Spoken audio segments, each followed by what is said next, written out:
কিস্তির উপরে দিচ্ছিলাম সে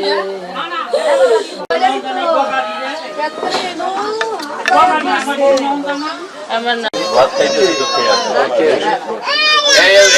সামনে চেয়ার দিল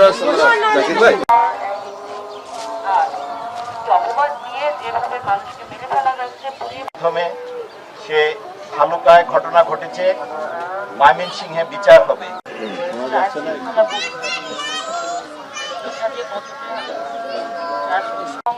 এই ঘটনার যেন সুষ্ঠু এবং নিরপেক্ষ তদন্ত এবং যথাযথ বিচার দায়ী ব্যক্তি।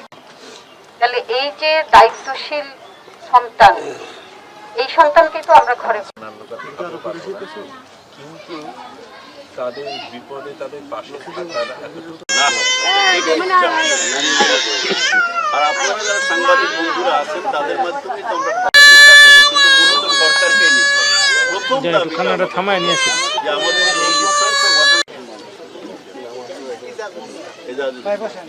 আমরা মানবাধিকারের কাজ করি এবং ইসলাম আছেন association for land reform and development, advocate Asmaul Husna আছেন।